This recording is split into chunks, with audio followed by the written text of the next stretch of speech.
Hey, yo, brothers, tapping back into this podcast called One Thing About It.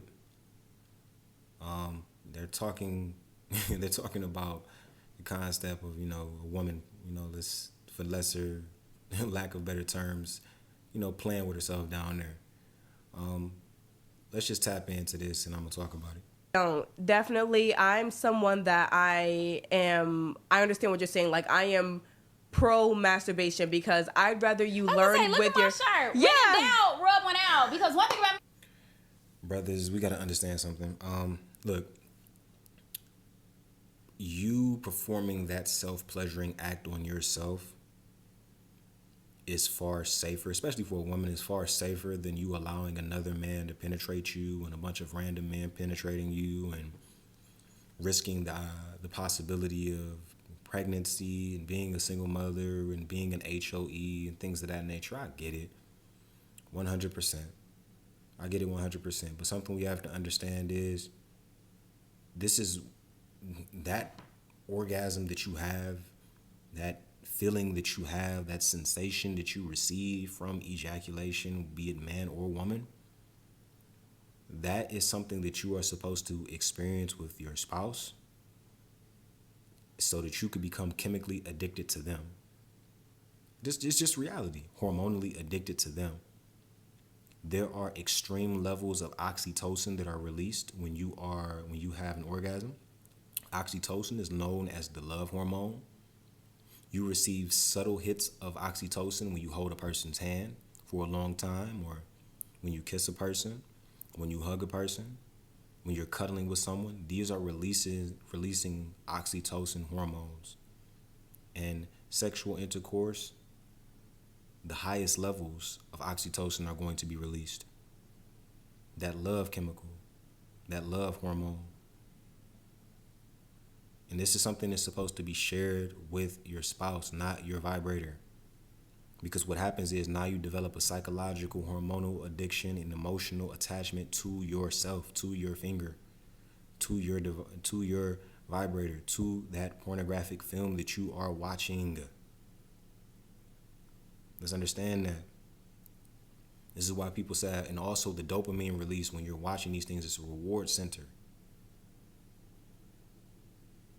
Everybody doesn't deserve intercourse. It's a reward. That's why it's dopamine that goes off. Dopamine is directly correlated with the reward center in your brain. Dopamine is the reason why so many of these NIGGAs cannot get off the video games. And brothers, if you play video games, that's on you. If that's what you do in your spare time, as long as you're functional and you're doing what you're supposed to do as a man, if that's what you do in your spare time, that's what you do. You like to do that, and that's how you blow off steam. Nothing wrong with that. Just be mindful of how time-consuming video games are. That's the reason why I don't really play video games like that. Very time-consuming. You'll look up 3-4 hours a day you're playing video games. That's 30, 40 hours a week that you could have been putting into something else. Just look at it like that. That's all I'm going to say. But yes, one of the reasons why so many people are addicted to video games is because of the dopamine system. You start off, your player is on level 1. He has no abilities. He can't do a damn thing. He sucks. Then you get to level 2, and you worked real hard to get to level 2. Now you get these upgrades. So all that work you just put in, it's all paid off. Now your brain feels rewarded.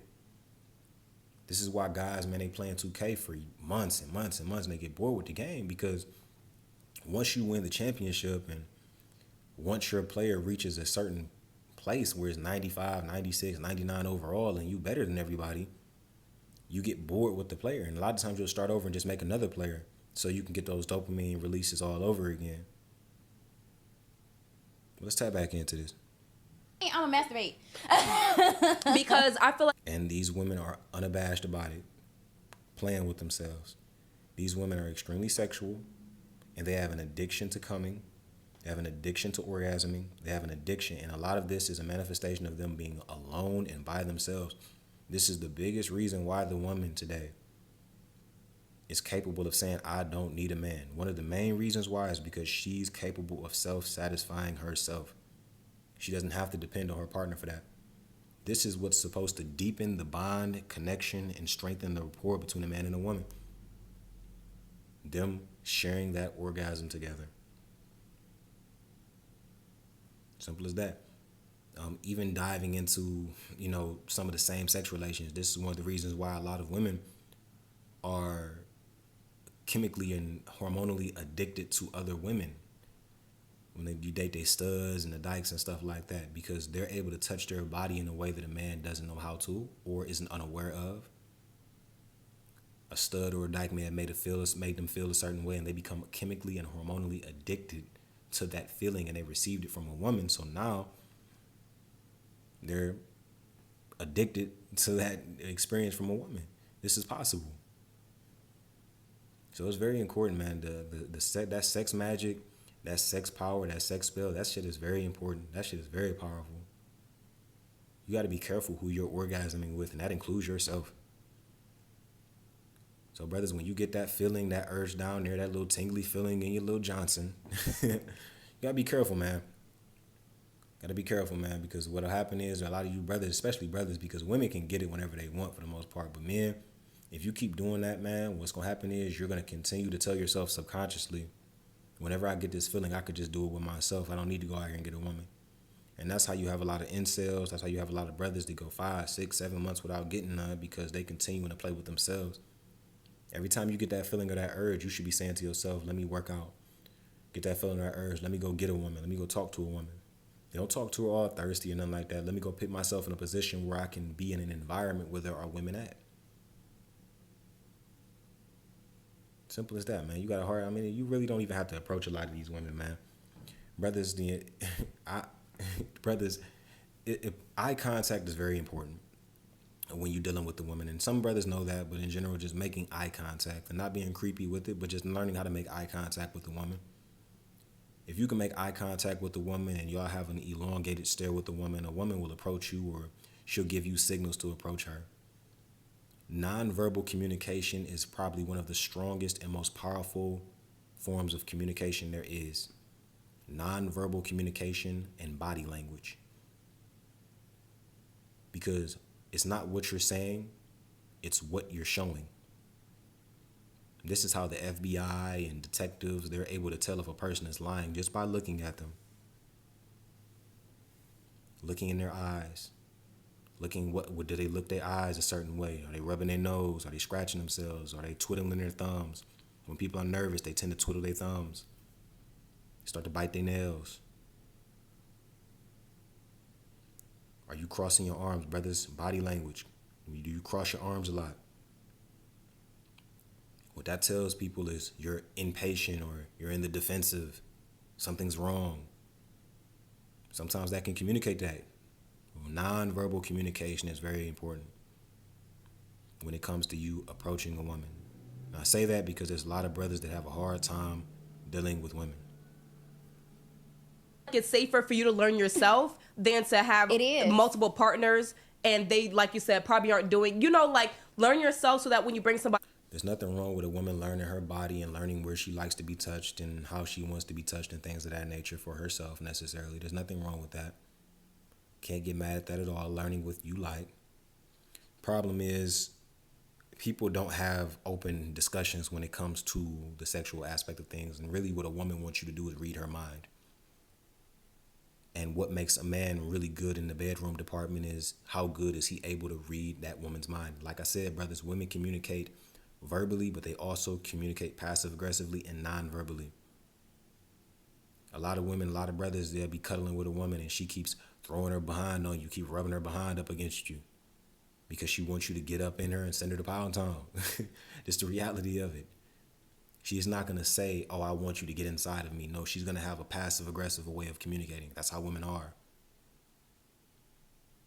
So if you can pick up on these cues, you'll be very successful. If you're not capable of picking up on the passive-aggressive, subliminal, and non-verbal communication cues of the woman, you're going to struggle with the woman. You're going to have a hard time dealing with them.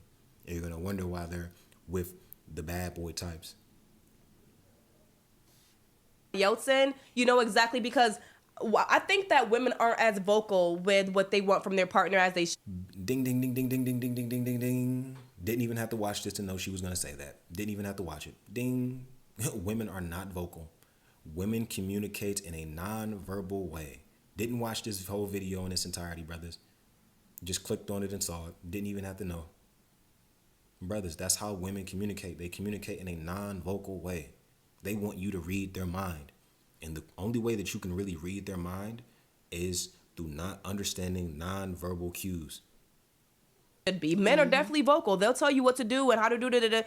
But women kind of like, like they don't. And that's because men be beating they shit. They be And that's because men, Matt, they watch a lot of porn.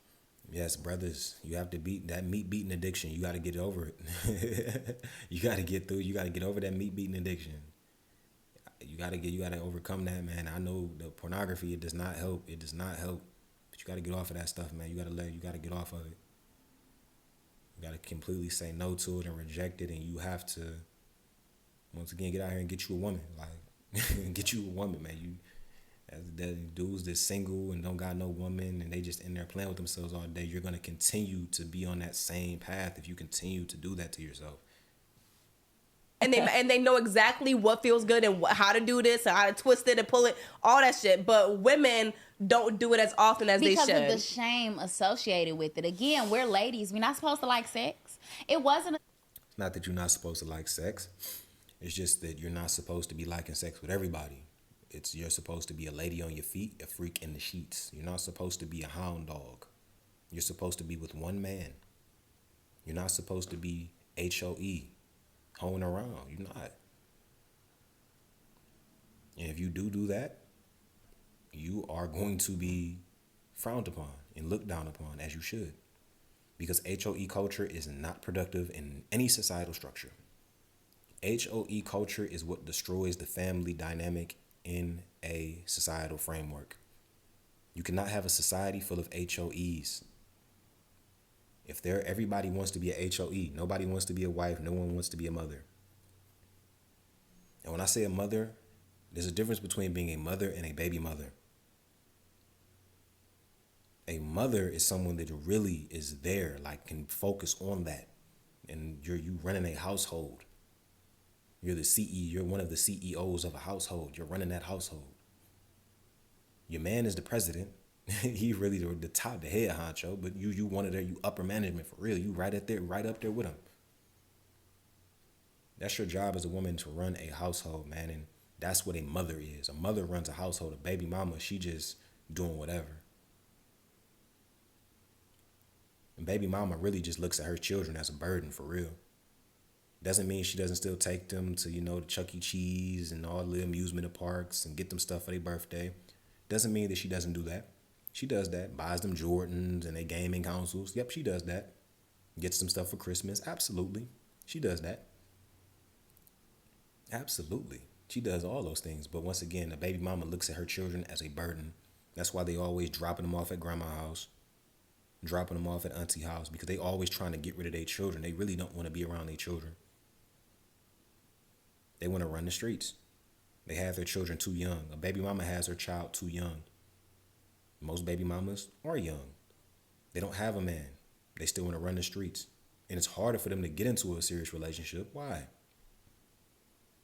Why? They got chill one because you already have baggage from a previous relationship that has manifested itself into a whole another human being. Then you have PTSD because when women get pregnant, the most toxic side and traits of who they are going to start to manifest and come out. Oftentimes, these men are not prepared to be with a woman while she's pregnant. You don't understand that a woman, her whole first trimester is throwing up, nauseous every day. Second trimester, she has all these hormones. Third trimester, she's big as hell. Got a whole watermelon in her stomach. Can't walk. Can't breathe the same way. Then she has to push that life out of her, and then she has to nurse that child to health. Baby is up all night crying the first month or two. Really 3. Babies can't self-soothe themselves to sleep until around 3-4 months. Let's understand these things. She has to nurse that child to health. Don't let her be breastfeeding, because then she can't, do drugs and alcohol, because that stuff gets in her system and it goes to the baby. She's breastfeeding, meaning she has to eat healthy. The baby is eating what she puts inside of her body. Brothers not understanding that. They don't know that. It's a lot, man, dealing with a woman, and don't let her and she's becoming, unless she's getting fat, less attractive. She's not as cute. Her body's going through all these changes. The worst sides of a woman are going to come out when she's pregnant. And it's not all her fault. But this is the reality. And a lot of men aren't ready for that. They don't understand how to deal with that woman. They don't understand what's going on. And the relationship in general just dies during that period right there. And a lot of you brothers aren't even with these women long term before you got her pregnant. You knew this woman 2-3 months, then got her pregnant. You don't know a damn thing about her. You done got this woman pregnant. Now you got to go through all this trauma with her. That's what I'm saying, brothers. Before you get a woman pregnant, you need to be with her for years.